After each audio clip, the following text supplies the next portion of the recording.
안녕하십니까? 서울예자대학교 정차숙 초빙 교수입니다. 지금부터 광고 크리에이티브 수업을 시작을 하겠습니다. 이번 수업 주제는 다음과 같습니다. 우리는 이번에 크리에이티브와 광고에 대해서 학습을 하겠습니다. 주제가 이렇기 때문에 목차도 크게 두 부분으로 구성이 됩니다. 하나는 크리에이티브고요. 그리고 다른 하나는 광고입니다. 크리에이티브 영역에서는 이 크리에이티브가 무엇인지 정의와 중요성에 대해서 학습을 합니다. 그리고 광고의 영역에서는 크게 네 가지. 일단 광고의 개념에서 어원, 정의, 요소 및 특성에 대해서 배우겠습니다. 그리고 두 번째로는 광고와 유사한 개념에 대해서 배우겠습니다. 이 광고를 어떤 사람들은 광고라고 안 부르고 다른 용어로 이렇게 부르는 것을 여러분들이 보셨을 거예요. 여러분들 광고를 다른 말로 뭐라고 사람들이 부르던가요? 네, 그렇죠. 흔히 어떤 사람들은 광고를 이렇게 선전이라고도 이제 부르고요. 또 어떤 사람들은 홍보라고도 부릅니다. 그런데 사실 이런 선전이나 홍보는 광고와 다른 개념입니다. 그래서 여기에서는 이 광고하고 이렇게 자꾸 혼동되는 개념들을 이제 비교를 해서 둘 사이의 차이점, 그리고 정의, 특성 이런 것들을 살펴봄으로써 더 확실하게 광고에 대해서 이해하게끔 강의를 하도록 하겠습니다. 그 다음에 세 번째로는 이제 광고의 기능을 배우겠습니다. 광고가 하는 역할을 여기서 살펴볼 겁니다. 그래서 우리는 크게 네 가지, 즉 마케팅 기능, 커뮤니케이션 기능, 경제적 기능, 사회 문화적 기능에 대해서 학습을 하겠습니다. 그 다음에 이제 이 광고의 영역에서 네 번째로 광고의 4대 주역에 대해서 학습을 하겠습니다. 이것은 이제 광고 산업을 이끌어가는 네 개의 주체, 즉 광고주, 광고회사, 매체, 협력업체 이 네 가지 요소를 여기에서 배우도록 하겠습니다. 이 중에서 1차 시에는 이 광고와 유사한 개념까지 배우도록 하겠습니다. 그리고 2차 시에는 이제 광고의 기능과 광고의 4대 주역을 배우도록 합니다. 자, 그럼 첫 번째로 이 크리에이티브에 대해서 살펴보도록 하겠습니다. 여기에서는 크리에이티브 정의 그리고 중요성에 대해서 학습을 합니다. 자, 여러분 질문 하나를 하도록 하겠습니다. 크리에이티브, 이 크리에이티브의 뜻이 무엇인가요? 사전적으로는 어떤 뜻을 갖고 있나요? 네, 그렇죠. 크리에이티브는 형용사로 독창적인, 창의력이 있는, 창조적인 이런 의미를 가지고 있습니다. 근데 이건 일반적인 의미이고요. 이 광고 영역에서는 이 크리에이티브를 명사로 광고를 제작하는 것, 광고 창작, 광고 표현 이런 의미로 사용을 합니다. 그러니까 한마디로 광고를 만드는 것 이런 의미로 쓰고 있어요. 강승구 교수는 그의 저서인 현대 광고와 성공 카피 전략에서 이 크리에이티브를 다음과 같이 정의를 했습니다. 우리 다 같이 한번 큰 목소리로 읽어보도록 하겠습니다. 자, 크리에이티브란 조사, 기획 과정을 통해 정해진 광고 방향을 표현 아이디어로 구체화하는 과정. 네, 잘 읽으셨습니다. 그러니까 크리에이티브라는 것은 일단 조사, 그러니까 시장도 조사하고 소비자, 또 제품 이런 것들을 조사를 합니다. 그리고 그 조사를 통해서 분석한 자료들을 바탕으로 광고 기획을 해요. 그리고 이제 광고의 방향을 결정을 하게 됩니다.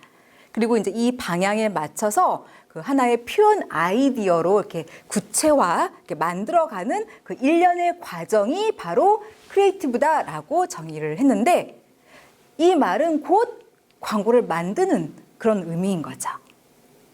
이 수업에서는 이 크리에이티브란 단어를 물론 일반적인 의미로도 쓰겠지만요. 주로 이 광고 창작, 이 광고 제작의 의미로 더 많이 쓸 겁니다. 그래서 이거 좀 기억을 해주시길 바랍니다. 자, 이제 두 번째로 크리에이티브의 중요성에 대해서 이제 살펴보도록 하겠습니다. 크리에이티브, 이 광고 창작이 왜 중요하냐면 이 크리에이티브는 소비자하고 만나는 접점이에요. 그리고 무엇보다도 이 크리에이티브는 광고의 효과에 굉장히 큰 영향을 미치기 때문에 아주 중요하다라고 할 수가 있습니다. 이것을 이제 소비자 측면 그리고 이 광고주인 기업 측면으로 이렇게 나눠서 한번 살펴보겠습니다. 먼저 소비자 측면에서 어떠한 광고 효과를 유발을 하냐면 일단 광고를 굉장히 잘 창작을 하게 되면 그렇지 않았을 때에 비해서 사람들의 주의를 굉장히 잘 끌게 됩니다. 그리고 소비자가 광고를 봤을 때 쉽게 감정이입을 하고 공감대를 형성할 수 있게 만들죠. 그리고 소비자들이 제품 등을 구매할 수 있도록 설득도 아주 잘하게 됩니다. 그래서 이제 이러한 광고 효과를 유발하게 되고요. 그다음에 이제 기업 측면에서 살펴봤을 때 이 광고 창작은 만약에 이렇게 잘 만들었을 때 제품이나 서비스 브랜드가 갖고 있는 그 베네핏, 이 편익을 소비자들한테 굉장히 창의적으로 잘 제시를 할 수가 있어요. 그리고 이제 경쟁사와 또 차별화해서 이렇게 제시를 할 수도 있습니다. 그리고 나아가서 브랜드 이미지나 브랜드 자산 구축에도 굉장히 크게 기여를 하고요. 그리고 궁극적으로는 제품 판매율을 증대시켜가지고 기업의 경제적 이윤을 가져다 줄 수가 있습니다. 정리하면 이 크리에이티브, 그러니까 광고를 이렇게 잘 만들게 되면은 이렇게 다양한 광고 효과를 유발을 할 수가 있어요.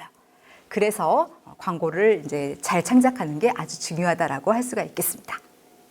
자, 이제는 광고의 영역으로 넘어가도록 하겠습니다. 여기서는 일단 이 광고의 개념, 그리고 광고와 이제 유사한 개념들, 광고의 기능, 광고 산업의 4대 주체에 대해서 배우겠습니다. 먼저 첫 번째, 광고의 개념에 대해서 학습을 하겠습니다. 이 부분에서는 크게 세 가지, 즉 어원, 그리고 정의, 요소 및 특성 순으로 우리는 배우도록 하겠습니다.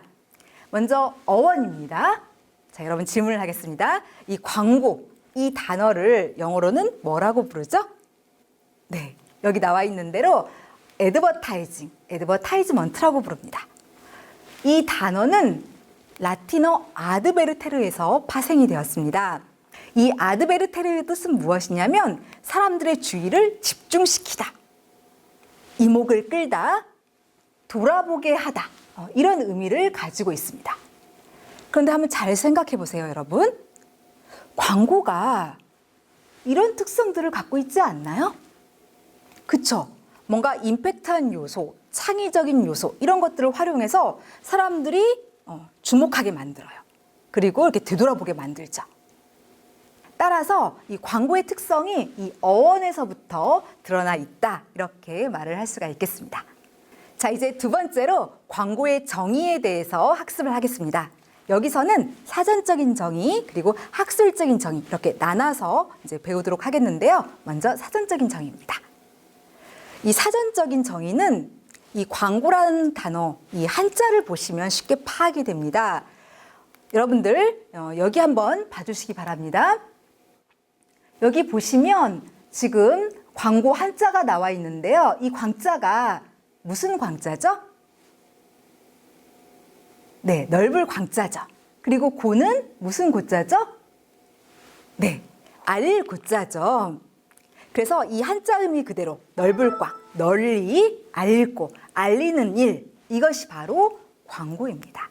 그러니까 광고는 팔려고 하는 제품이나 서비스, 용역, 브랜드 이런 것들에 대한 이제 정보를 많은 소비자한테 이렇게 막 알리려고 하는 일이에요. 이게 이제 그 한자에 그대로 드러나 있죠. 자, 그 다음에는 이제 학술적인 정의를 보도록 하겠습니다. 자, 여러분들 여기 한번 봐주세요. 지금 이제 광고의 학술적인 정의가 나와 있는데 우리 이것을 다 같이 한번 큰 목소리로 읽어보도록 하겠습니다. 네, 읽으실 때 이렇게 입만 움직이시면 이 학습에 별로 도움이 되지 않습니다. 머릿속으로 이게 무슨 뜻인가 그 의미를 생각하시면서 읽어주시기를 부탁을 드리겠습니다. 자, 광고란 명시된 광고주가 자신의 제품, 서비스, 용역 등에 대한 정보를 매체를 통해 표적 청중에게 전달함으로써 궁극적으로 판매를 촉진하는 유료의 상업적인 활동. 네, 잘 읽으셨습니다. 일단 광고라는 것은 광고주가 합니다. 이 광고주가 이제 팔려고 하는 제품, 브랜드, 서비스, 용역 이런 것들에 대한 정보, 그러니까 장점이라던가 소비자한테 줄 수 있는 혜택, 가치 이런 것들을 매체, 그러니까 TV나 인터넷, 라디오, 신문, 모바일 이런 매체를 이용해서 소비자들에게 전달을 해요. 그렇게 해서 궁극적으로는 이 제품 등을 팔기 위해서 하는 유료의 영리적인 활동, 이게 바로 광고가 되겠습니다. 이 학술적인 정의는 괜찮은 정의예요. 왜냐하면 이 정의에는 일단 광고를 하는 주체가 드러나 있고요. 또 그다음에 광고의 객체라던가 광고의 방법, 광고의 목적, 그리고 광고의 성격, 이런 다양한 광고 요소, 특성들이 드러나 있습니다.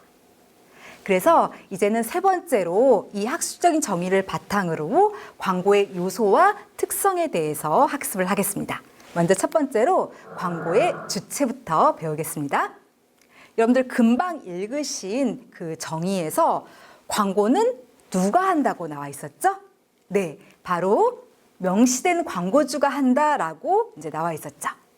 그러니까 다시 말해서 이 광고 안에 이 광고주가 이렇게 표시가 되어 있어서 소비자는 광고를 봤을 때 누가 광고를 했는지 그 기업이라던가 제품, 브랜드 이런 것들을 알 수가 있습니다. 왜 광고주가 명시가 되냐면 이 광고를 하는 목적은 궁극적으로 이렇게 제품 등을 판매하기 위해서 하는 거예요. 그런데 이 광고주가 제대로 명시가 안 돼 있으면 소비자가 잘 물품을 구매할 수가 없게 되죠. 그래서 정확하게 광고주를 명시하게 되는 것입니다. 그리고 이 명시된 광고주의 이 개념은 소비자 입장에서 누가 광고를 했는지 이걸 알 수만 있으면 돼요. 그래서 여기서 말하는 이 명시된 광고주 개념은 기업의 명칭도 얘기하지만 이외에도 제품, 브랜드 또는 홈페이지 URL, 전화번호도 들어갑니다. 자, 이제는 이 명시된 광고주 개념을 여러분들 좀 잘 이해하게끔 하기 위해서 제가 사례 하나를 들도록 하겠습니다. 제가 인쇄 광고를 이렇게 보여드리면 여러분들은 이걸 보시고 아, 광고주가 누구구나 이것을 한번 파악해 주시기 바랍니다. 자, 여기 한번 봐주세요. 자, 여기에 인쇄 광고가 이렇게 나와 있는데요. 이거는 지금 광고주가 누구라고 명시가 되어 있습니까?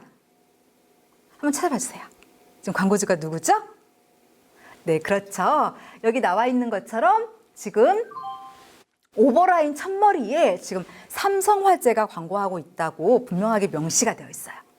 그리고 또 보시면은 바디카피에서도 삼성화재를 언급을 하고 있고요. 또 그리고 이 로고 타입 여기에서도 삼성화재를 이제 나타내고 있습니다. 이렇게 광고 곳곳에서 이 삼성화재를 이렇게 명시를 함으로써 소비자들이 향후에 이제 보험 이런 데 가입할 때 삼성화재에 가입하게끔 유도를 하고 있다고 할 수가 있겠습니다. 자, 여기서 질문 하나를 하겠습니다. 여러분들이 그동안 뭐 TV라던가 신문, 잡지 이런 데서 이렇게 광고를 보실 때 이 광고주가 이렇게 명시가 되어 있지 않은 그런 광고를 보셨을 거예요. 도대체 누가 광고를 했는지 이게 드러나 있지 않아요. 어떤 광고가 그랬었나요? 이 광고주가 감춰져 있는 그런 광고들. 무슨 광고가 그랬죠? 네, 그쵸. 바로 티저 광고가 그렇죠. 이 티저 광고의 그 정의랑 특성을 좀 설명해 드리도록 하겠습니다. 티저 광고에서 이 티저란 단어의 뜻이 무엇이죠? 티저. 티저는 놀려대는 사람, 조롱하는 사람, 괴롭히는 사람 이런 의미를 가지고 있어요. 그래서 이 단어 의미 그대로 이 티저 광고는 소비자를 이렇게 놀리는 그런 광고입니다. 이 학술적인 정의는 일단 중요한 내용을 좀 감춰서 소비자의 궁금증 이런 것들을 야기한 뒤에 점차적으로 본 모습을 드러내는 광고, 이것이 티저 광고의 정의입니다. 다시 말해서 중요한 내용을 감춘다. 즉 광고주를 감추는 거예요. 이외에도 이제 브랜드를 감추기도 하고 아니면 제품 자체의 이 모습을 감추기도 하고 또는 제품의 장점, 특성 이런 것들을 드러내지 않습니다. 그렇게 함으로써 사람들이 이렇게 흥미, 관심, 궁금증 이런 걸 갖게 만들고 사람들의 주목을 끌게 됩니다. 그런 다음에 이제 하나씩 하나씩 순차적으로 밝혀 나가거나 아니면 일정 시점에 가서 탁 하고 일거에 베일을 벗기는 방식으로 소비자들의 구매 욕구도 자극하고 제품 판매도 이렇게 높이려고 하는 그런 식의 광고, 이걸 바로 티저 광고라고 하죠. 이러한 티저 광고의 장점으로는 일단 첫 번째, 주의를 잘 끈다는 것을 들 수가 있습니다. 그러니까 중요한 내용이 이렇게 감춰져 있으니까 사람들이 저게 뭐지? 하고 주목을 하게 돼요. 그리고 두 번째 장점으로는 차별화를 잘 유도한다는 것을 꼽을 수가 있습니다. 그러니까 중요한 내용이 감춰져 있기 때문에 그러한 형식적 특성상 경쟁사와 차별화를 도모를 할 수가 있습니다. 하지만 단점으로는요, 일단 그 단어 의미에서 우리가 짐작을 할 수 있듯이 이 광고는 소비자를 이렇게 좀 놀리는 광고예요. 그러니까 중요한 내용을 감췄다가 이렇게 보여줄 듯 말 듯 이렇게 하면서 이제 광고를 지속시켜 나가죠. 그러다 보니까 아무래도 이렇게 사람들이 좀 짜증을 낼 수가 있고요. 또 이렇게 불쾌함 이런 것들을 이렇게 보일 수 있다는 단점이 있습니다. 그리고 두 번째 단점으로는 다른 일반적인 광고에 비해서 상대적으로 많은 광고 예산이 소요가 됩니다. 그러니까 보통의 광고는 이제 광고 한 편 이렇게 집행을 하는데 이 티저 광고는 1편, 2편, 3편, 본편 이런 식으로 여러 광고를 집행을 해야 돼요. 그러니까 보통의 이런 일반적인 광고에 비하면 상대적으로 더 많은 광고 예산이 소요가 되게 되는 것이죠. 이게 이제 문제점입니다. 자, 이제는 티저 광고의 사례를 한번 살펴보도록 하겠습니다. 자, 여러분들 여기 한번 봐주세요. 지난 2015년에 이제 버스 외벽에 이런 광고가 이제 부착이 되어서 집행이 되었습니다. 보시면은 이제 탤런트 한고은과 그다음에 백윤식을 이렇게 광고 모델로 내세웠어요. 그리고 헤드라인은 이것은 어른들의 세계 이거였습니다. 지금 보시면 광고주가 드러나 있지 않습니다. 그렇죠? 자, 그다음 여기는 버스 정류장이에요. 여기서도 이제 비슷한 이런 광고를 집행을 했죠. 그 다음에 여기는 어딘 것 같아요? 네, 여기는 지하철이죠. 그러니까 지하철 스크린 도어를 광고 매체로 활용을 해서 이제 광고를 집행을 했습니다. 마찬가지로 이제 한고은 백윤식을 이렇게 내세우고 이것은 어른들의 세계 이렇게 되어 있어요. 그런데 이제 이 광고들이 이제 집행이 되었을 때 보시면 구체적으로 이 광고주가 명시가 되어 있지 않습니다. 나중에 이제 본편 광고에서 드러냈는데요. 제가 이 본편 TV 광고를 보여드릴 겁니다. 보시면서 누가 광고를 했는지 이 구체적인 광고주를 한번 찾아봐 주시기를 바랍니다. 자, 광고 보시겠습니다. 조금은 알 것 같다. 운이 필요할 때도 있다는 것을. 모든 계획은 틀어질 수 있다는 것을. 지는 것 또한 게임의 일부라는 것을. 끝날 때까지 끝은 아니라는 것을 이제는 조금 알 것 같다. 이것은 어른들의 세계. 피망, 유맞고 피망에서 봐요. 네, 여러분들 구체적인 광고주가 드디어 본편 광고에서 이제 명시가 되었는데 광고주가 누구였죠? 네, 피망, 유맞고였습니다. 지하철에서도 나중에 이렇게 본편 광고하면서 이게 피망 유맞고의 광고다라는 것을 확실하게 사람들한테 이제 알렸습니다. 네, 정리를 하면 지금 이 티저 광고 같은 경우에는 광고주가 이제 처음 광고에서는 드러나 있지 않아요. 그래서 이 명시된 광고주라는 이 정의에 위배된다 이렇게 생각하실 수가 있습니다. 그런데 오히려 그런 장치를 이용해서 나중에 이렇게 본편 광고가 집행이 될 때 사람들이 광고주를 더 확실하게 기억하게끔 유도를 합니다. 그리고 결국 본편 광고에서 이 광고주가 명시가 되죠. 그래서 사실 티저 광고도 그 정의에 위배되지 않는다라고 이제 말씀을 드릴 수가 있겠습니다. 자, 이제는 두 번째로 광고의 방법에 대해서 살펴보겠습니다. 우리가 아까 전에 살펴본 이 광고의 학술적 정의에는 광고의 방법이 드러나 있었어요. 이 광고는 바로 매체를 이용해서 집행이 되게 됩니다. 그러니까 무슨 말이냐면 이 광고주가 소비자를 직접 만나서 광고를 전달하는 게 아니에요. 이 매체를 이용해서 다수 소비자에게 광고를 이렇게 전달을 하게 됩니다. 그래서 광고는 직접 만나는 대인적인 활동이 아니라 바로 비대인적인 그런 활동이라고 할 수가 있습니다. 여러분들 이 비대인적이다. 이건 좀 기억을 해주시기를 부탁을 드리겠습니다. 제가 뒤에서 다시 한번 언급을 하겠습니다. 아무튼 이 매체라는 건 뭐냐면 일단 광고주와 소비자 이 가운데에 위치하면서 이 광고주의 광고를 소비자에게 전달해주는 도구를 얘기를 합니다. 이러한 광고 매체에는 대표적인 게 이제 TV, 라디오, 신문, 잡지 이런 것들이 있습니다. 이 네 가지를 전통적인 4대 매체라고 부릅니다. 그리고 이 외에도 이제 뉴미디어라고 해서 뭐 모바일, 인터넷, 뭐 IPTV, DMB 이런 것들도 이제 광고 매체의 대표적인 사례입니다. 광고는 이러한 매체들을 이용해서 원웨이 커뮤니케이션, 일방향적으로 전달이 되기도 하고 그리고 투웨이 커뮤니케이션, 쌍방향적으로 전달이 되기도 합니다. 특히 요즘은 이 미디어가 굉장히 많이 발전을 해서 이 쌍방향적으로 이제 많이 전달이 되죠. 그러니까 예전에는 광고가 소비자한테 전달이 되면 소비자가 그걸 보고 이제 거기서 끝났어요. 그러니까 일방향적이었죠. 그런데 요즘은 이 뉴미디어가 굉장히 많이 발달을 해서 이제 광고주가 소비자한테 광고를 전달하면 소비자가 뭐 SNS라던가 또는 뭐 메일이라던가 이런 여러 미디어를 이용해서 피드백을 합니다.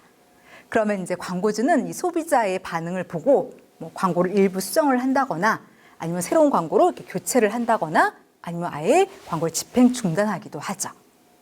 그래서 이 뉴미디어 발달로 이제 광고는 점점 쌍방향적으로 이제 행해지고 있습니다.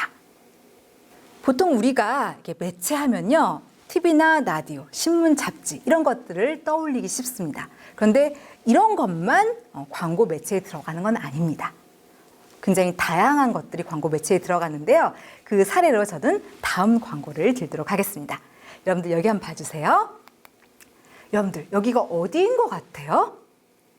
네, 그렇죠. 버스 정류장이죠. 이 버스 정류장은 브라질 상파울루에 있는 버스 쉘터입니다. 이 쉘터를 지금 하나의 광고 매체로 활용을 했는데요. 여기 보시면 지금 이제 광고가 이렇게 집행이 되고 있어요. 그런데 웬 팔이 있고 그리고 이렇게 선이 이렇게 길게 늘어져 있습니다. 자, 그 다음 여러분 여기 한번 봐주세요. 여기는 어디인 것 같나요? 그렇죠. 미술 전시장이죠. 지금 그 미술 전시장에 여러 예술 작품들이 이렇게 걸려 있습니다. 그런데 또 여기에도 이렇게 광고가 부착이 되어 있어요. 그렇게 해서 소비자한테 전달이 되고 있죠. 자, 그리고 또 이 그림을 한번 봐주십시오. 여기는 어디인 것 같나요? 네, 여기는 이제 건물의 벽이죠. 이 건물 벽에도 지금 이제 광고가 이렇게 게재가 돼서 소비자한테 이렇게 전달이 되고 있습니다. 여러분들, 이 광고, 이게 무슨 광고죠? 이 광고가 워낙 이제 유명한 광고죠. 지난 2014년에 이 칸 국제광고제에서 그 5개 매체 부분 은상을 받았습니다. 그래서 지금 많은 사람들이 이 광고에 대해서 잘 알고 있을 거라고 생각이 들어서 이제 물어봤어요. 이 광고가 무슨 광고죠? 바로 헌혈 공익 광고죠. 여러분들 한번 상상해 보세요. 여러분들께서 지금 이제 외부에 나가셨어요. 그리고 이제 중요한 전화가 이제 오기로 되어 있어요. 그런데 핸드폰 배터리가 막 이렇게 떨어지려고 해요. 그때 어떤 감정이 드시겠어요?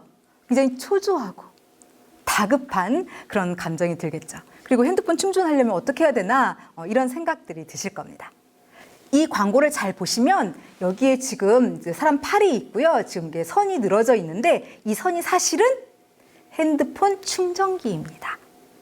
그래서 이 선에다가 핸드폰을 이렇게 꽂게 되면 이 꺼져가는 핸드폰을 살릴 수가 있게 되죠. 바로 이것과 헌혈을 연결시켰어요. 그래서 당신이 만약에 헌혈을 하게 되면 핸드폰 이렇게 충전해서 살리듯이 당신이 꺼져가는 생명을 살릴 수 있다. 그래서 헌혈을 하라라고 이제 유도하는 그런 광고입니다. 이것은 이제 브라질의 그 헌혈 기부 공익 단체가 이제 집행했던 공익 광고입니다. 그런데 지금 이 공익 광고 같은 경우에는 지금 건물 벽을 하나의 광고 매체로 활용을 했습니다. 그리고 또 이렇게 버스 정류장 이것을 또 매체로 활용을 했어요. 그래서 이 광고에서 아실 수 있듯이 이 광고 매체라는 것은 이렇게 다양한 이런 요소들을 활용할 수 있다라는 것을 이제 우리가 이 광고 캠페인 사례에서 알 수가 있습니다. 자, 그럼 이제 이 광고를 조금 더 자세히 한번 영상을 통해서 살펴보도록 하겠습니다. 자, 영상 보시겠습니다.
우리는 흔히 광고 매체하면 뭐 신문이나 잡지, 뭐 TV, 라디오 이런 것들을 떠올리기가 쉽습니다. 그런데 이 광고 사례에서와 같이 꼭 그런 것만 광고 매체가 되는 게 아닙니다. 버스 정류장도 될 수가 있고요. 뭐 전시회장 또는 건물 벽 이런 것들도 다 광고 매체로 활용을 할 수가 있습니다. 다양한 광고 매체를 보여주는 좋은 사례인 것 같아서 제시를 했습니다. 자, 이제 세 번째로 이제 광고의 요소로 광고의 대상을 살펴보겠습니다. 아까 전에 우리가 읽었던 그 학술적 정의에는 광고의 대상이 나와 있었어요. 이 광고의 대상은 바로 타겟 오디언스입니다. 타겟 오디언스. 이건 번역하면 이제 목표 청중 그리고 표적 청중 이렇게 번역을 합니다. 그러니까 한마디로 말해서 핵심 소비자를 얘기를 해요. 이러한 타겟 오디언스에는 현재 우리 제품을 쓰고 있는 소비자라던가 아니면 지금은 안 쓰고 있지만 앞으로 썼으면 하고 바라는 잠재 소비자들이 들어가게 됩니다. 광고는 바로 이러한 타겟 오디언스를 대상으로 해서 제작이 돼요. 그리고 이제 매체를 통해서 집행이 되게 되는 것이죠. 자, 그다음 네 번째 요소인 광고의 목적을 보도록 하겠습니다. 아까 우리가 봤던 그 정의에는 광고의 목적이 드러나 있었습니다. 광고를 왜 하는가? 그건 바로 판매 촉진을 위해서 합니다. 그러니까 궁극적으로는 제품 등을 팔기 위해서 광고를 하는 것이죠. 이를 위해서 광고는 일단 제품이나 브랜드, 서비스, 용역 이런 것들에 대한 정보를 소비자한테 전달을 합니다. 그리고 사람들이 이런 제품 등에 대해서 호의적인 태도를 갖게 유도를 하죠. 그리고 이미지라던가 신뢰도, 충성도 이런 것들을 이제 높이고요. 그리고 궁극적으로 제품 판매율을 이제 증대를 시킵니다. 그래서 기업의 경제적인 이윤을 갖다 주기 위해서 그럴 목적으로 광고가 집행이 되는 것입니다. 자, 여러분 한번 잘 생각해 보십시오. 여러분들이 그동안 이렇게 TV나 이제 뭐 여러 매체를 통해서 광고를 접하셨을 텐데 그런 광고들 중에는 판매 촉진이 목적이 아닌 그런 광고가 있었을 겁니다. 어떤 광고가 그랬죠? 네, 그렇죠. 공익 광고 같은 경우에는 판매 촉진이 목적이 아니었을 겁니다. 그리고 의견 광고들, 그러니까 어떤 사건에 대해서 난 이렇게 생각한다, 자신의 입장을 얘기하는 의견 광고도 이제 목적이 판매 촉진이 아니죠. 그리고 이제 정치 광고, 이런 것들은 목적이 다르죠. 그런데 이런 공익 광고나 의견 광고, 정치 광고는 좀 특수한 경우예요. 우리는 지금 가장 일반적인 광고의 목적을 배웁니다. 그러니까 여러분들 이렇게 TV 틀었을 때 이렇게 흔하게 볼 수 있는 보통의 광고들은 그 목적이 바로 판매 촉진입니다. 자, 이제 다섯 번째로 광고의 성격에 대해서 이제 배우도록 하겠습니다. 우리가 아까 전에 살펴본 정의에는 광고의 성격 두 가지가 이렇게 드러나 있었어요. 하나는 이제 정보 전달. 그리고 다른 하나는 유료의 상업적 활동. 이것이 이제 나타나 있었습니다. 먼저 첫 번째로 이 정보 전달의 성격부터 설명을 하도록 하겠습니다. 이 광고는 팔려고 하는 제품, 뭐 서비스, 용역, 브랜드 이런 것들에 대한 정보를 소비자한테 전달하는 그런 성격을 지니고 있습니다. 바로 이러한 성격 덕분에 사람들은 광고를 봤을 때 이 제품이 이런 장점이 있구나. 그리고 내가 이거 샀으면 이러한 혜택, 가치를 누릴 수 있구나. 이런 걸 알 수가 있게 돼요. 그걸 알려주니까요. 이런 정보들을 전달해 주니까. 이게 바로 이제 광고의 성격입니다. 이건 좀 기억을 해 주십시오. 광고는 정보 전달, 이런 기능을 수행한다라는 거. 자, 그 다음. 아까 그 정의에는 이제 이 광고의 또 다른 성격, 즉, 유료의 상업적인 활동이다라는 게 나타나 있었습니다. 그러니까 이게 무슨 말이냐면, 광고는 공식적으로 사용료를 지불하고 매체를 쓰게 됩니다. 그러니까 다시 말해서 광고주가 이렇게 TV에다가 광고를 내고 뭐 신문, 잡지, 라디오 이런 데다가 광고를 집행을 하려고 한다면 일단은 매체사에게 그 광고의 시간, 광고의 지면을 이용하는 대가로 돈을 지불을 하게 됩니다. 그러니까 무료가 아니라 유료예요. 이건 광고의 굉장히 큰 특성입니다. 이 유료로 이루어지는 영리적인 활동이다. 이것도 좀 꼭 기억을 해주시기 바랍니다. 물론 이제 광고들 중에는 무료인 게 있긴 합니다. 어떤 게 그런가요? 이제 가장 대표적인 게 바로 공익 광고죠. 이런 것들은 이제 무료로 이루어지는데 이건 사실 이게 특수한 경우예요. 우리는 가장 보편적인 일반적인 광고의 그 요소와 특성을 배우고 있어요. 그래서 일반적인 그런 광고들은 이게 무료가 아니라 바로 유료라는 것을 좀 기억을 해주시기 바랍니다. 광고는 돈을 이제 공식적으로 지불하고 매체를 쓴다. 이 점 꼭 기억을 해주시면 좋겠습니다. 자, 이제는 광고와 이렇게 자꾸 혼동되는 개념에 대해서 이제 살펴보도록 하겠습니다. 여기서는 크게 네 가지, 즉 선전, 퍼블리시티, 그리고 PR, 인적 판매 이 네 가지 순서로 배우도록 하겠습니다. 자, 먼저 첫 번째 선전입니다. 여기에 이제 선전의 정의가 이렇게 나와 있는데요. 우리 이것을 다 같이 한번 큰 목소리로 읽어보도록 하겠습니다. 읽으실 때 꼭 머릿속 의미도 생각해 주시기 바랍니다. 자, 선전이란 특정 시간, 장소에서 사상, 이념, 주장을 인간의 감정의 호소에 주입시키고 태도, 행동을 바꾸게 하는 행위. 네, 잘 읽으셨습니다. 그러니까 선전이라는 것은 어떤 정해진 시간이나 장소에서 자기의 생각 이런 것들을 상대방의 감정에 호소를 합니다. 여러분들 이 감정에 호소한다. 이건 좀 기억을 해주시기 바랍니다. 그러니까 마음을 움직이는 거예요. 감정에 호소를 해서 이제 자기의 사상 이런 것들을 주입을 시키고 상대방을 내가 원하는 대로 행동도 바꾸고 태도도 바꾸는 그런 일련의 활동들을 이걸 선전이다라고 얘기를 합니다. 선전, 이거를 프로파간다라고 얘기를 하던데 이제는 이 단어의 유래에 대해서 언급을 하겠습니다. 이 프로파간다라는 말은 1622년 6월 22일 날 당시 로마의 교황이었던 이제 그레고리 15세가 한 성교회를 조직을 합니다. 이 성교회의 이름은 여기 나와 있는 것처럼 사크라 콩그레가티오 데 프로파간다 피데였습니다. 이 성교회는 신대륙, 그러니까 미국 이런 데서 카톨릭을 이렇게 전파하고 이제 선교 활동을 하게 하고 그리고 구대륙, 이제 유럽 쪽에서 카톨릭을 더욱더 이제 강화하려는 그런 목적으로 이제 설립이 된 단체가 되겠습니다. 그런데 이제 이 성교회의 명칭에서 여기 라틴어 프로파간다 이것을 그대로 선전의 의미로 쓰게 되었습니다. 그래서 이 선전이란 단어는 초기에는 지금처럼 그렇게 나쁜 의미가 아니었어요. 초기에는 종교 쪽에 어떤 포교 활동, 선교 활동 이런 의미를 지니고 있었습니다. 그런데 이런 선전이 지금과 같이 굉장히 안 좋은 의미로 이렇게 변질이 되게 된 거는 바로 이 사람 때문에 그렇습니다. 여러분들 여기 한번 봐주세요. 이 사람이 누구죠? 이 사람은 이 사람은 제2차 세계대전 당시에 그 나치의 선전부 장관을 역임했던 파울 요제프 괴벨스입니다. 이 괴벨스는 이 선전 기법들을 가져다가 여론이라던가 사람들의 생각, 행동 이런 것을 조작을 했습니다. 구체적으로 이 선전 기법들을 활용해서 사람들을 전쟁에 이렇게 동원을 시켰죠. 그리고 이제 자원 입대를 부추겼고요. 또 그리고 많은 사람들이 이 나치의 독재에 순응하게 만들었어요.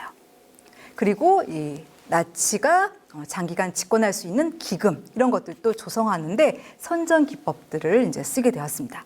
그러면서 서서히 이 선전의 의미가 부정적으로 변질이 되게 된 것입니다.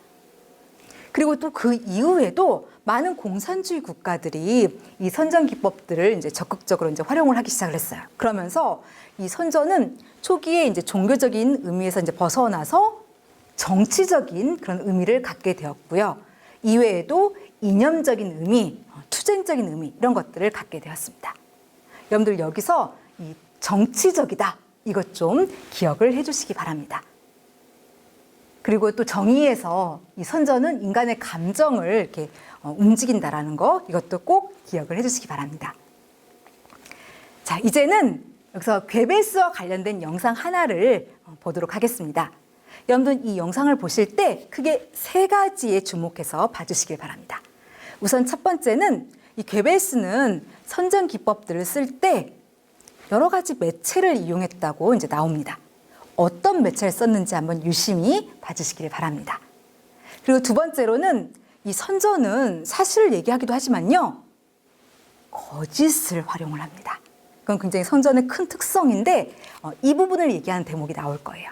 그래서 그 부분 한번 잘 봐주시고요. 그리고 세 번째로는 이 게벨스가 썼던 여러 선전 기법 등을 이제 많은 국가들이 이제 연구하기 시작했다, 이런 대목이 나옵니다. 여러분들께서는 이 세 가지 이 요소에 포커스를 맞춰서 다음 영상을 좀 봐주시길 바랍니다. 이 영상은 EBS 지식 채널 자료입니다. 자, 영상 보시겠습니다.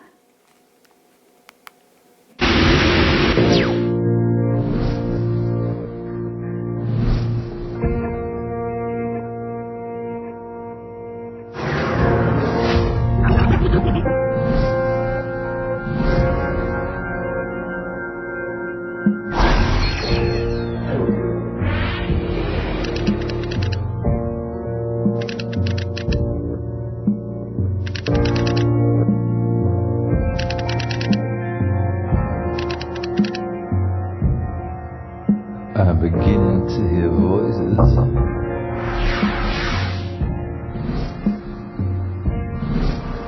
And there's no one around.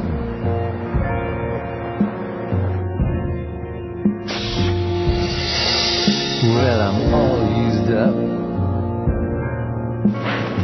Yeah. And the wheels have turned round.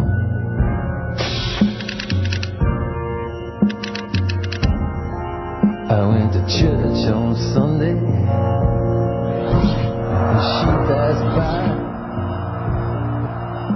My love for her is taking such a long time to die.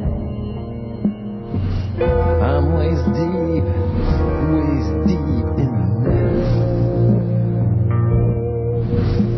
It's almost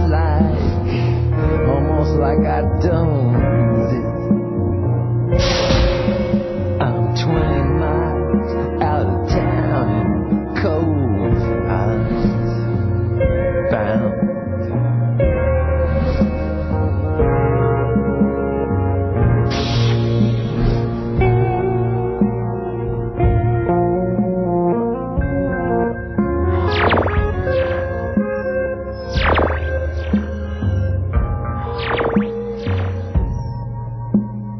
Walls of pride.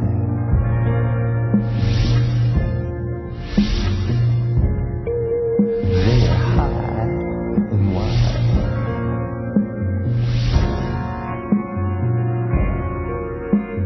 Can't see over.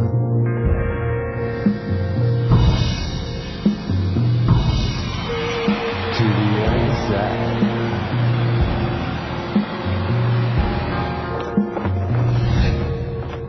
Well, it's such a sad thing to see beauty decay. The saddest thing, your heart torn away. One look at you and I'm out of control. Like the universe has swallowed me whole. I'm 20 miles out of town, cold islands bound.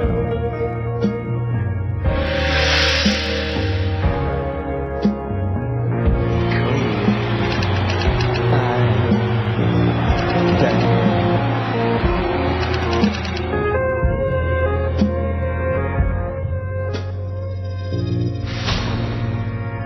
Something in the way he moves attracts me like no other lover. Something in the way she woos me. I don't wanna leave her now. You know I believe in hell.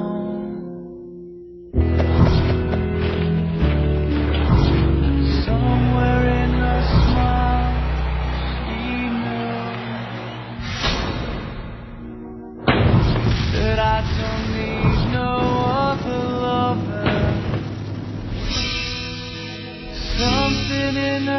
style that shows me I don't wanna leave her now.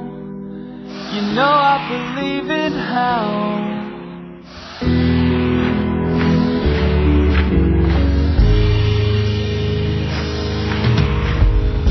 you're asking me will my love grow. I don't know, I don't know. You stick around now, it may show. I don't know, I don't know.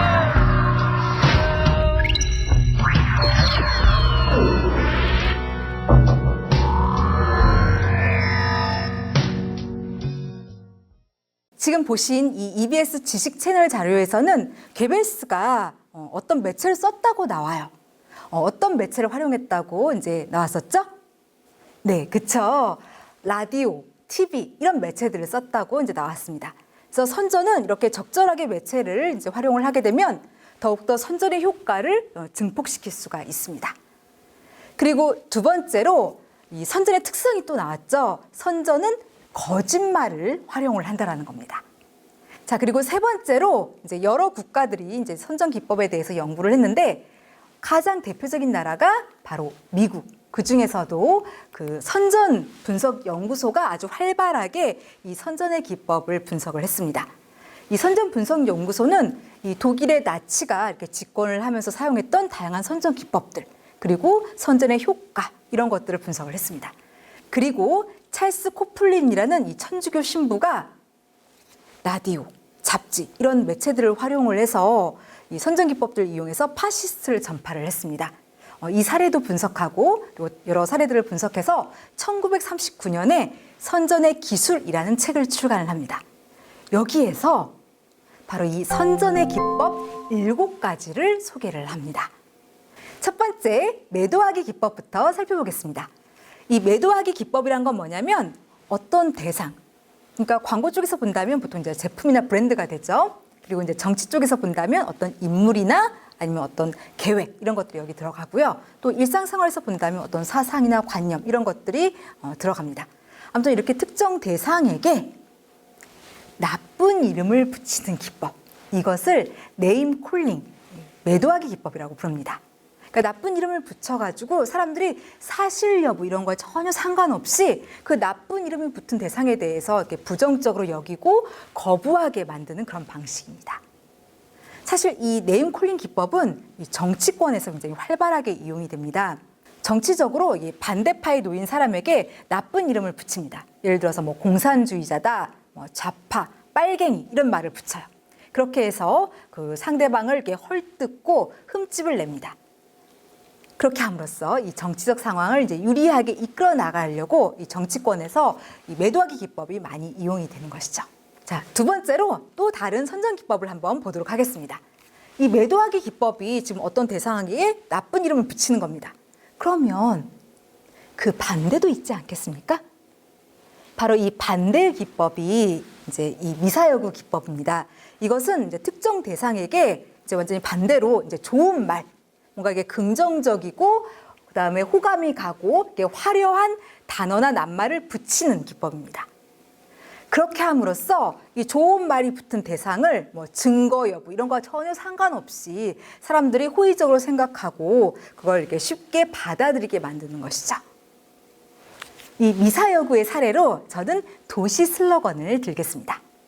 혹시 지금 이 수업을 이렇게 듣고 있는 사람들 중에서 고향이 부산인 그런 사람들 계신가요? 여러분들, 이 부산은 도시 슬로건을 갖고 있는데 혹시 뭐였는지 기억이 나시나요? 부산의 도시 슬로건 무엇일까요? 네, 그렇죠. 부산의 도시 슬로건은 바로 다이나믹 부산입니다. 자, 여기 한번 봐주세요. 다이나믹, 굉장히 좋은 단어가 지금 부산에 붙어 있어요. 이 다이나믹이란 단어 때문에 이렇게 딱 부산을 봤을 때 왠지 역동적인 느낌이 들지 않으신가요? 그리고 뭔가 이렇게 힘이 꿈틀대는 그런 느낌이 듭니다. 마찬가지로 대구의 도시 슬로건은 컬러풀 대구예요. 지금 컬러풀이라는 이제 지금 좋은 단어가 대구에 붙었죠. 그래서 왠지 대구가 굉장히 아주 다채로운 그런 느낌이 듭니다. 자, 여러분, 합천의 도시 슬로건이 혹시 무엇인지 아는 사람들 계신가요? 합천은 바로 수려한 합천이라는 이런 도시 슬로건을 갖고 있습니다. 지금 수려한 이런 좋은 단어가 합천에 이렇게 붙어 있어요. 그래서 왠지 이걸 딱 봤을 때 합천은 물도 좋고 자연 환경도 굉장히 좋은 곳 같다, 이런 느낌을 우리가 받게 됩니다.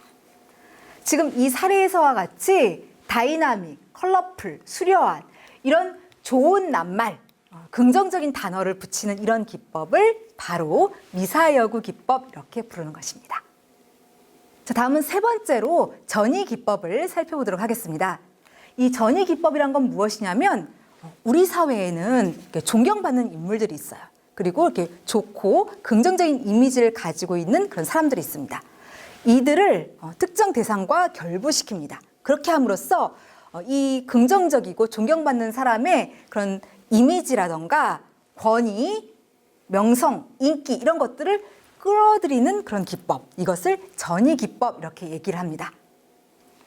이 방식은 증거 여부, 사실 이런 것들하고 상관없이 이렇게 결부시켜서 그런 좋은 이미지를 가져옴으로써 사람들이 쉽게 이 특정 대상을 받아들이게 만듭니다. 그리고 이 전이 기법은 이렇게 접하는 사람들의 머릿속에서 연상작용을 통해서 이제 일어나게 됩니다. 사실 이 전이 기법은 이제 광고 쪽에서 굉장히 활발하게 이제 가져다가 쓰죠. 좀 좋은 이미지, 긍정적인 이미지 이런 것들을 갖고 있는 모델들을 기용해서 그것을 이제 제품으로 끌어오는 것이죠. 사례를 한번 들어보겠습니다. 초콜릿 광고인데요. 여기서는 지금 그 영화 배우 오드리 헵번을 활용을 했습니다. 여러분 지금 한번 오드리 헵번을 머릿속으로 상상해 주시기 바랍니다. 자, 다 상상하셨나요? 오드리 헵번 하면 어떤 이미지가 떠오르시나요? 보통 굉장히 귀여운 이미지, 사랑스럽고 아름다운 이미지가 떠오를 겁니다. 그래서 여러분들 이 광고를 보시면서 이런 오드리 헵번의 이미지가 정말로 제품으로 이렇게 전이되는가, 이걸 좀 유심히 한번 생각하면서 봐주시기 바랍니다. 그리고 참고로 오드리 헵번은 이제 이미 돌아가신 인물이죠. 고인이에요. 그러면 어떻게 광고 모델로 기용을 할 수 있을까요? 광고주는 이 오드리 헵번을 이제 광고 안에서 이렇게 묘사하기 위해서 굉장히 다양한 방법들을 시도를 했었다고 합니다. 그런데 이제 여러 방법들이 다 실패를 했고, 그래서 최종적으로 쓴 방법은 풀 컴퓨터 그래픽, 이것을 활용해서 이제 오드리 헵번을 광고 안에서 구현해냈습니다. 그래서 이제 여러분들이 곧이어 광고 속에서 보시게 될 이 오드리 헵번은 가상의 컴퓨터 그래픽 이미지예요. 여러분들은 이러한 그래픽이 실제 그 광고 속의 다른 인물들하고 이렇게 잘 조화를 이루는가, 잘 어우러지는가, 이런 것도 한번 생각하시면서 봐주시면 좋겠습니다. 자, 그럼 광고 한번 보도록 하겠습니다.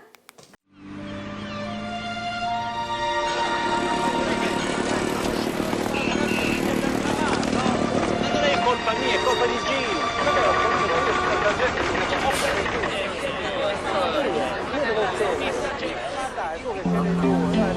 Come faccio da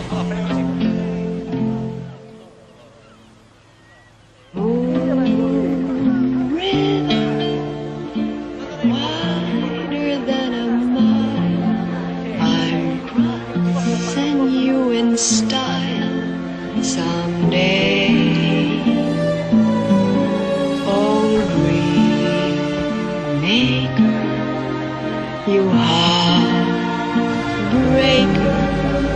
wherever you're going, I'm going your way.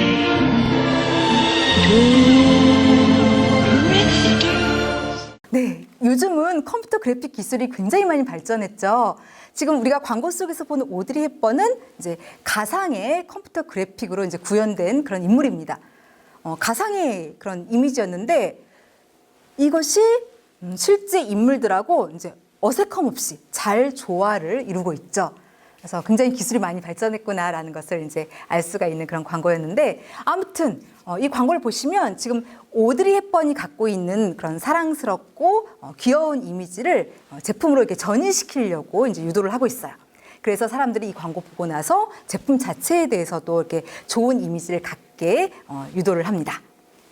자, 그 다음에 선전의 7개 기법 중에서 이제 4번째로 증언 기법을 학습을 하겠습니다. 이 증언 기법은 제3자를 내세우는 그런 방식입니다.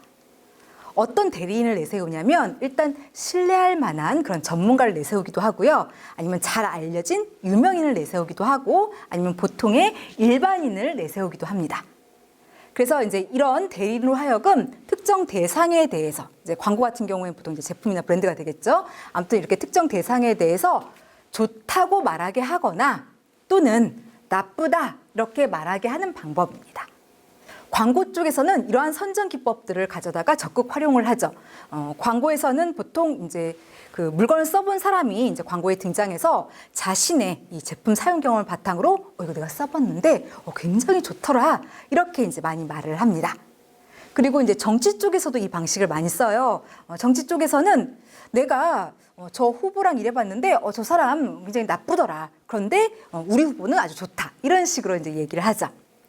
이 증언 기법은 자신의 경험을 바탕으로 얘기를 합니다. 그래서 아무래도 좀 사람들한테 믿음, 신뢰감을 잘 줄 수 있다는 그런 장점을 가지고 있는 기법이죠. 그리고 이 증언 기법은 굉장히 신뢰할 만한 전문가나 아니면 잘 알려진 그런 유명인들이 등장을 해요. 그러다 보니까 사람들 주의를 잘 끈다는 그런 장점도 가지고 있는 방식입니다.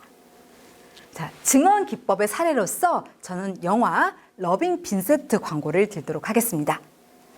이 광고에는 다양한 그 대리인들이 등장을 합니다. 제3자가 등장을 해서 자신의 경험을 바탕으로 얘기를 해요. 여러분들 이 광고 보시면서 저렇게 경험을 바탕으로 이제 얘기를 했을 때 뭔가 그럴듯하게 느껴지나 믿음, 신뢰감 이런 것들이 생기나 이런 걸 생각하면서 다음 광고를 보도록 하겠습니다. 자, 광고 보시겠습니다.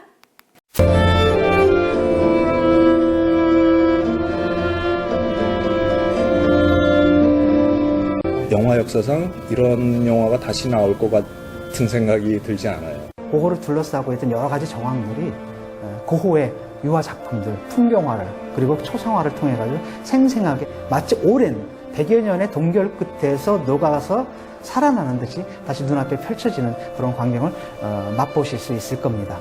그 초반에 나오는 그 붓스트로크가 너무 생생해서 마치 내 자신이 뭐 페인팅을 하고 있는 듯한 그런 어떤 몰입도를 준 것 같고요. 아직 그 힘을 그대로 전달해 주는 것 같아서 굉장히 재미있게 봤습니다. 광고가 살아 움직이는 느낌, 소장하고 싶은 그런 영화가 될 것 같다는 생각이 들었어요. 예술인의 삶을 통한 인간의 고뇌와 갈등과 번민 그리고 외로움, 다양한 감정을 그리고 있는 영화로서 유화를 통해서 잘 그리고 있습니다. 프레임 하나하나에 사실 광고에 대한 사랑과 열정이 그대로 담겨져 있다고 생각이 들어요. 정신들을 굉장히 잘 녹여낸 것 같아서 장인 정신의 극치를 볼 수 있었던 그런 작품이지 않을까 생각됩니다. 저 영화가 방향을 잃지 않고 자기들이 하고 싶은 얘기를 정말 잘했구나 하는 생각이 들어서 나중에 참 마음이 좀 따뜻해지는 것 같기도 하고 우리가 다 알고 있다는 거를 새롭게 알게 해주고 더 이 사람을 더 깊이 알고 싶다는 마음이 들게 해주는 참 좋은 시도인 것 같고 That his paintings have indeed inspired so many people, be it artists or musicians as you heard at the end of the movie. Go and see it and think about your own life as well. I would like to show by my work what this nobody has in his heart. Your loving Vincent. 자, 이 광고를 보시면 미학자 진중권을 비롯해서 애니메이터 그리고 미술사학자, 주한 네덜란드 대사 이런 다양한 대리인들이 등장합니다. 그리고 자신의 경험을 바탕으로 이 러빙 빈센트라는 영화에 대해서 이렇게 긍정적으로 이제 얘기를 하고 있습니다. 이걸 보니까 왠지 뭔가 좀 이렇게 믿음, 신뢰감 이런 게 들지 않으셨나요? 이런 방식이 바로 증언 기법이 되겠습니다. 자, 그 다음에 이 선전의 기술에 나와 있는 또 다른 선전의 기법, 서민적 기법을 살펴보도록 하겠습니다. 서민적 기법이라는 것은 자기 자신이나 또는 자기의 생각이 보통의 일반인들 혹은 우리가 흔하게 볼 수 있는 평범한 서민이나 국민과 같다라고 얘기하는 그런 기법을 얘기를 합니다. 그렇게 함으로써 사람들한테 뭔가 이렇게 호감, 믿음, 공감 이런 것들을 이렇게 주는 그런 방식이죠. 이것은 심리학에서 말하는 유사성의 원칙에 그 기반을 두고 있습니다. 유사성의 원칙, 이것은 무엇이냐면 우리 인간은 자신과 굉장히 비슷한 사람에 대해서, 그런 대상에 대해서 호감을 느낀다는, 친근감을 갖는다는 그런 원칙입니다. 사실 여러분들이 유사성의 원칙은 경험을 많이 해보셨을 거예요. 여러분들이 이렇게 사회에 나갔을 때 우리 학교 출신들을 만나면 굉장히 반가웠던 그런 경험을 하셨을 겁니다. 그리고 지금 지방에서 이렇게 올라와서 공부하고 있는 친구들은 그 고향 사람들을 이렇게 만나면 또 굉장히 이렇게 반갑고 친근함을 느꼈던, 호감을 느꼈던 그런 경험을 하셨을 겁니다. 그게 바로 유사성의 원칙이죠. 바로 이제 이러한 유사성의 원칙처럼 내가 너랑 같다, 이제 일반인하고 같다 이렇게 얘기를 하니까 사람들이 이제 친근감을 갖게 되는 것이죠. 자, 그 다음에 6번째 기법을 보겠습니다. 카드 속임수입니다. 우리 인간 그리고 제품, 여러 대상들은 보통 장점, 단점을 다 가지고 있습니다. 그런데 이 중에서 장점은, 그러니까 좋은 점은 적극 부각을 시켜요. 강조를 합니다. 그런데 단점이나 안 좋은 점은요, 이걸 왜소화시키거나 아니면 감춰버리는 기법. 이것을 카드 속임수라고 부릅니다. 그런데 소비자 입장에서 봤을 때요, 이제 어떤 제품을 사려고 할 때 이때 장점도 알고 있어야 되지만 그 제품의 단점도 알고 있어야 됩니다. 왜냐하면 이런 것들을 제대로 잘 알아야, 특히 단점 같은 걸 잘 알아야 그 물건을 이렇게 잘못 사서 피해를 받는 일을 막을 수가 있게 되죠. 그래서 이렇게 단점도 알고 있어야 돼요. 그런데 이런 단점이나 안 좋은 점을 이렇게 싹 감춰버리게 되면 소비자가 그것도 모르고 이걸 구매를 했다가 피해를 입게 됩니다. 그래서 이렇게 안 좋은 점, 단점 이런 것들을 싹 감춰버리는 것은 결국은 소비자를 속이는 거나 마찬가지예요. 그래서 카드 속임수 이런 이름이 붙은 겁니다. 그러니까 정리하면 이 카드 속임수는 사실 그러니까 장점, 단점 이런 걸 모두 다 밝히는 게 아니고 일방적인 면, 그러니까 좋은 점 이런 것들만 이제 강조를 해서 사실을 이제 왜곡하는 그런 방식인 거죠. 사례를 하나 들도록 하겠습니다. 제네시스 광고인데요. 미국의 시장 조사 업체인 JD 파워사는 2012년에 이 자동차 내구 품질 조사를 실시를 합니다. 여기서 이 중형 자동차 부분에서 제네시스가 1위를 차지를 했었어요. 이것이 당시에 이제 중앙일보라던가 국민일보 이제 이런 여러 신문의 이제 기사로 보도가 되었었습니다. 제네시스는 이렇게 이제 긍정적으로 보도된 이런 기사들을 모아서 다음과 같은 인쇄 광고를 집행을 했습니다. 자, 여러분 여기 한번 봐주세요. 자, 헤드라인은 이렇습니다. 이 기사가 믿겨지시나요? 이렇게 되어 있고요. 그리고 이제 비주얼로 국민일보, 중앙일보 이제 이런 데 게재됐던 이 신문 기사를 제시를 했습니다. 그래서 제네시스가 BMW라던가 그다음에 벤츠, 제네시스를 꿀렸다, 제쳤다. 그리고 우리가 1위를 기록했다. 이런 말들을 얘기합니다. 그러니까 좋은 점, 긍정적인 면을 적극 부각을 시켰던 거죠. 그런데 이 제네시스는 좋은 점만 있는 게 아니고 단점도 분명히 있습니다. 그런데 지금 그것은 이렇게 감춰버렸죠. 그런데 소비자가 이렇게 자동차를 구매하는 데 있어서 장점도 알아야겠지만 단점도 알아야 됩니다. 그래야 제대로 된 구매를 할 수가 있게 되죠. 그런데 그런 단점들은 이렇게 싹 감추어 버렸기 때문에 이것은 지금 카드 속임수의 사례다라고 이제 말씀을 드릴 수가 있습니다. 자, 그 다음에 이 선전의 기법 마지막 부와 내동 기법을 보도록 하겠습니다. 여러분 질문을 하겠습니다. 지금 여기 나와 있는 이 부와 내동의 뜻이 무엇인가요? 부와 내동, 뭔 뜻이죠? 부와 내동은 자기의 생각이라던가 주관 이런 거 없이 그냥 무턱대고 남을 따라한다는 그런 의미를 갖고 있죠. 바로 이 의미 그대로 따라하게 만드는, 동조하게 만드는 기법, 이것을 부와 내동 기법이라고 합니다. 어떻게 따라하게 하느냐? 일단 다수가 다 그렇게 행동하고 있다 이렇게 얘기를 하고요. 또 또는 많은 사람들이 다 그렇게 생각하고 있다. 이렇게 이제 얘기를 해서 따라하게 만드는 그런 방식입니다. 이 부하내동 기법은 우리 인간의 심리를 이용을 했습니다. 우리 인간은 이렇게 고립되는 것, 이렇게 왕따 당하는 것을 굉장히 두려워하는 습성이 있어요.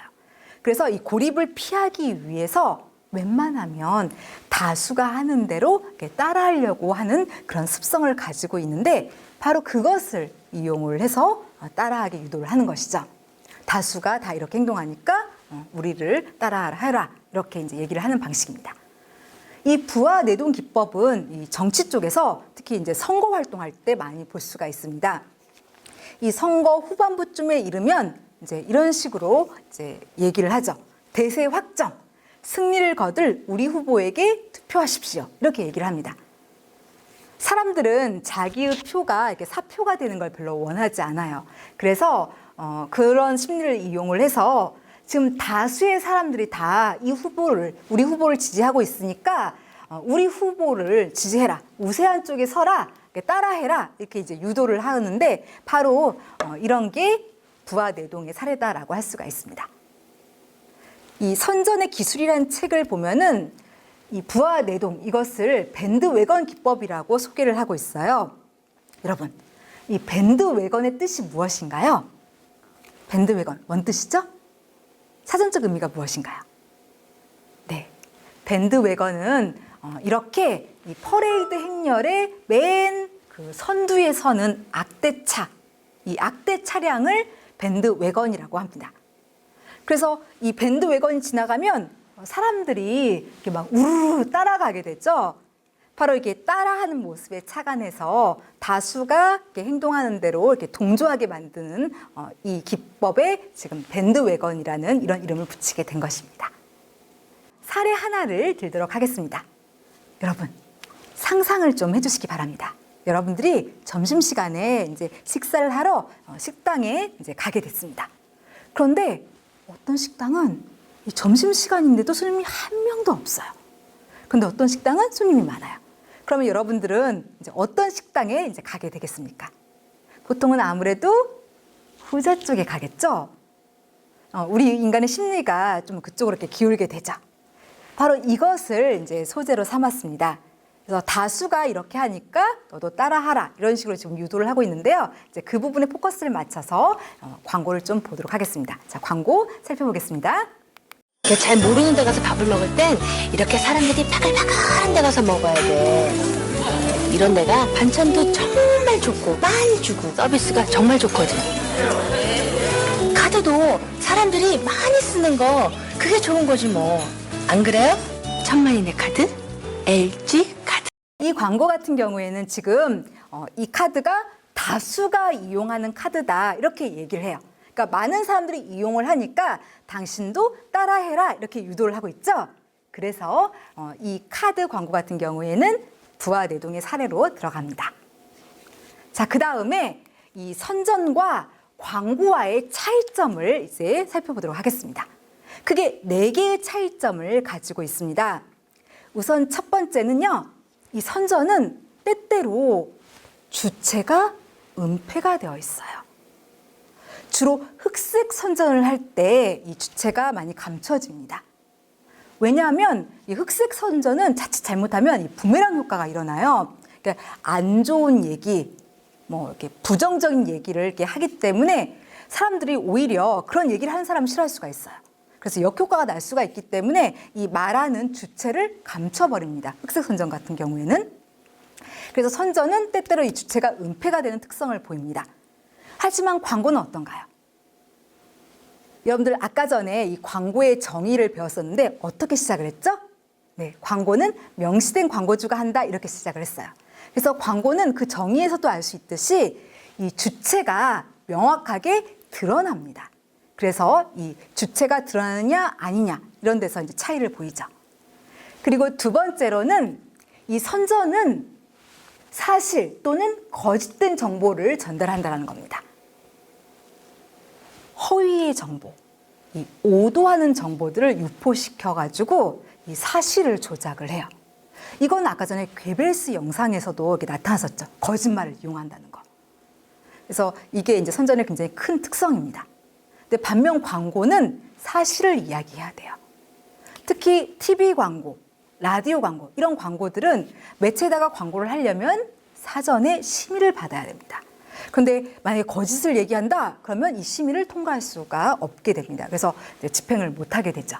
그래서 광고는 사실을 얘기를 해야 되는데 선전은 거짓말을 활용한다는 거. 이것에서 이제 차이를 보이게 됩니다. 그 다음에 세 번째로 이 선전은 감정적입니다. 인간의 마음을 움직여요. 바로 이것은 아까 전에 선전의 정의에서도 이렇게 나타났었죠.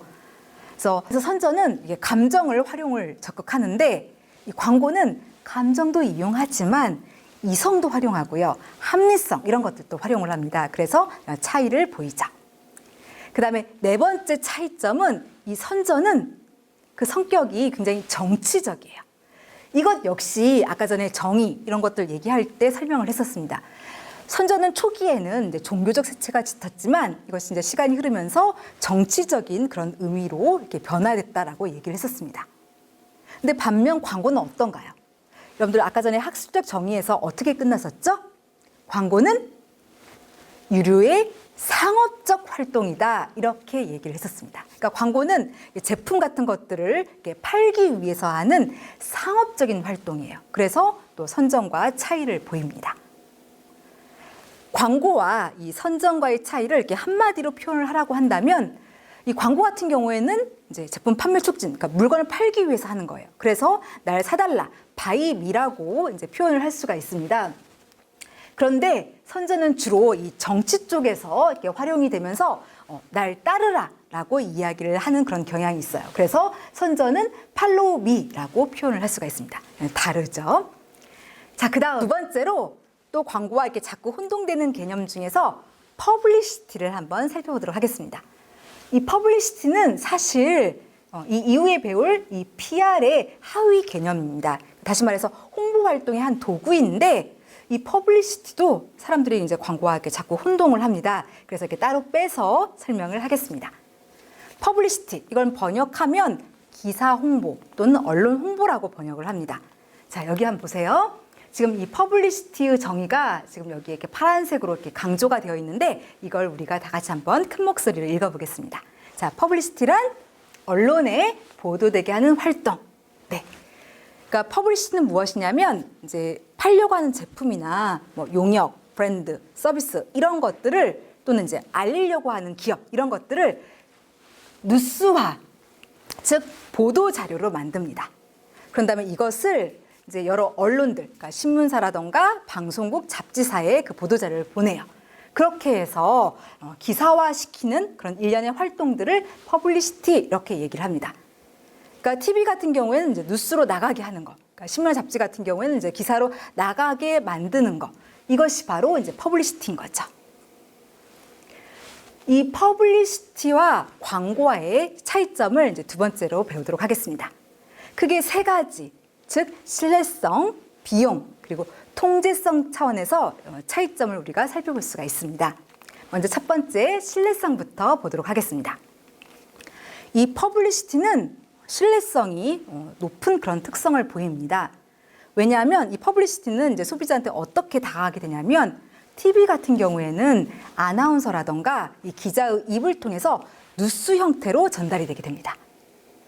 그리고 이제 잡지나 신문 같은 경우에는 이제 기사 포맷으로 전달이 돼요. 근데 소비자는 이런 기사나 뉴스에 대해서 아무래도 좀 상대적으로 공정하다, 객관적이다 이렇게 생각하는 경향이 있습니다. 그래서 이 퍼블리시티는 신뢰성이 높은 그런 특성을 보입니다. 반면에 광고는 어떻습니까? 여러분들 광고를 잘 신뢰하시나요? 아니죠. 광고는 조금 경계하는 경향이 있고요. 또 때로는 불신하기도 합니다.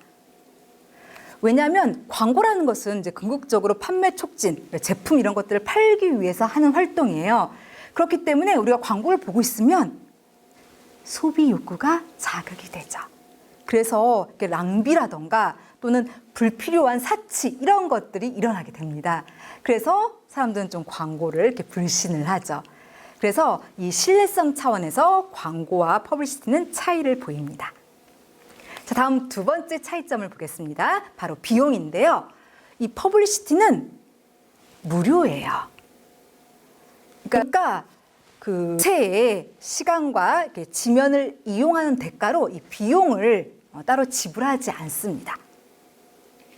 반면에 이 광고 같은 경우에는 아까 전에 그 광고의 학술 정의가 어떻게 끝났죠? 바로 유료의 상업적 활동이다. 이렇게 끝났었어요. 그래서 광고 같은 경우에는 그 매체의 시간 그리고 지면 이런 것을 이용하는 대가로 반드시 돈을 매체사에게 지불을 합니다. 그러니까 광고는 유료예요. 그래서 이렇게 차이를 보이죠. 그런데 물론 이 퍼블리시티 중에서 일부는 유료인 게 있긴 해요. 이제 대표적인 게 기획 기사들 이런 것들은 이제 유료로 진행이 되는 퍼블리시티입니다. 그런데 그런 거는 좀 특수한 경우이고요. 우리는 지금 가장 일반적인 광고, 일반적인 퍼블리시티를 배우고 있어요. 그래서 보통의 이런 퍼블리시티는 무료, 그리고 보통의 일반적인 광고는 유료. 그래서 이렇게 차이를 보인다. 이렇게 이제 여러분 기억하시면 되겠습니다. 그 다음에 세 번째 차이점을 보겠습니다. 바로 통제성입니다. 이 퍼블리시티는 이 광고주가 사전에 뭐 메시지의 내용이라던가 그것을 표현해내는 방법이라던가 또는 매체를 통해서 이렇게 집행하는 것을 치밀하게 통제를 하기가 어렵습니다. 하지만 광고는 이 광고주가 사전에 철저하게 이 광고의 내용, 그 다음에 이제 표현하는 여러 가지 기법들, 그리고 이제 광고를 전달하는 시기라던가, 그 다음에 이제 광고의 전달 방법, 이런 것들을 철저하게 기획하고 컨트롤을 할 수가 있어요. 그래서 이 통제성 차원에서 또 광고와 퍼블리시티가 차이를 보이죠. 이제 세 번째로 또 광고와 이렇게 자꾸 혼동되는 개념인 PR, 즉 홍보에 대해서 배워보도록 하겠습니다. PR이라는 것은 이 조직체, 대표적인 게 이제 기업이죠. 이런 조직이 공중, 대표적인 게 이제 고객이죠. 이런 기업이 이제 그 고객과 좋은 관계, 그러니까 호의적인, 우호적인 그런 관계를 형성하고 좋게 유지하고 더욱더 발전시키기 위해서 하는 그런 일련의 활동들을 PR, 홍보라고 얘기를 합니다. 그러니까 여기서의 핵심은 바로 이 좋은 관계예요.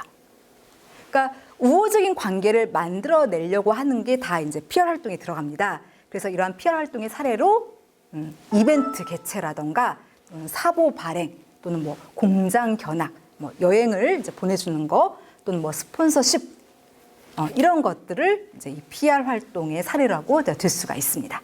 그래서 아무튼 이렇게 호의적인 관계를 만들어내기 위한 그런 활동들이 다 PR 활동에 들어갑니다. 그리고 이 PR을 다음과 같이 정의를 하기도 합니다. 그 이름을 그대로 따서 PR에서 P, 그러니까 P할 것은 P하고 알 것은 알린다. 이렇게 정의하기도 합니다. 이것 역시 PR 활동을 이렇게 잘 보여주고 있어요. 그러니까 PR은 정말로 뭐 우리 제품이나 기업이 이제 언론에 이렇게 나쁜 내용이 보도되는 것은 이게 막고, 그러니까 피하고, 그 다음에 뭐 우리가 어디서 상을 받았다 이런 좋은 내용들은 적극 이제 알리는 그런 행위입니다. 그렇게 해서 이제 좋은 관계를 만들려고 하는 거거든요. 그래서 이 정의도 PR의 특성을 잘 보여주고 있어요. 그래서 윗 정의를 기억하기가 좀 힘들다 하신다면 이 아랫 정의라도 기억을 해주시면 좋겠습니다. 자, 이제 두 번째로 PR의 구성 요소에 대해서 배우겠습니다. PR은 여기 나와 있는 이런 6개의 구성 요소를 갖고 있습니다. 첫 번째 요소는 바로 조직체입니다. 조직체. PR 활동을 하는 주체를 얘기를 하죠. 그래서 이 조직체의 사례로는 대표적인 게 바로 기업입니다. 그리고 이 기업 외에도 정부라던가 또는 각종 기관이라던가 단체 이런 것들이 여기에 들어가게 됩니다. 그 다음 번째 요소는 바로 공중입니다. 이 공중은 이제 PR의 객체죠. PR 활동의 대상들. 그러니까 조직체와 이제 이해관계에 놓여 있는 요소들을 얘기를 합니다. 그래서 이런 공중의 사례로는 가장 대표적인 게 바로 고객입니다. 그리고 이외에도 언론이라던가 또는 투자자, 내부 종업원 이런 요소들이 바로 이 공중의 사례가 되겠습니다. 그다음 3번, 4번 요소는 PR 활동을 하는 목적입니다. PR 활동을 왜 하냐면 이 조직과 공중이 상호 이해를 넓히고 그리고 좋은 관계를 갖기 위해서 합니다. 그래서 이 호의 그리고 이해 이것이 이제 PR의 구성 요소가 되겠고요. 그리고 이제 5번, 6번 요소는 PR의 성격입니다. PR은 커뮤니케이션, 즉 의사소통의 성격을 가지고 있고요. 그 다음에 관리, 이 매니지먼트의 성격을 지니고 있습니다. 자, 그 다음은 이러한 구성 요소를 바탕으로 해서 다시 한번 PR을 정의를 하겠습니다. 그래서 PR이라는 것은 PR의 주체, 즉 조직이 PR의 객체인 이 공중과 PR의 목적, 이 상호 이해를 좀 넓히고 그리고 좋은 관계를 이제 그걸 형성을 한 다음에 그걸 잘 유지하고 더 좋게 이제 발전시켜 나가는 커뮤니케이션 관리다라고 정의를 할 수가 있습니다. 자, 여러분. 여기 강의 슬라이드를 한번 유심히 봐주십시오. 지금 우리가 PR의 정의, 그리고 PR의 구성 요소, 이런 요소들을 배웠는데 계속 반복적으로 언급이 되는 그런 말이 있어요. 지금 보시면 PR은 이거는 좋은 관계를 그리고 뭐 호의적인 관계, 우호적인 관계를 만들기 위해서 하는 활동이다. 이런 말이 계속 언급이 되고 있습니다. 바로 이게 PR의 핵심이자 광고와의 차이점이 되겠습니다. 이 광고를 하는 이유는 결국은 물건을 팔기 위해서 이 제품 판매 촉진이 목적이에요. 하지만 PR은 그런 광고와 다르게 이제 좋은 이미지를 형성을 하고 그걸 바탕으로 이 조직이 이제 공중과 호의적인 관계를 형성하고 발전시키기 위한 그런 활동이라는 거. 이게 이제 광고와의 차이점이다라고 얘기를 할 수가 있겠습니다.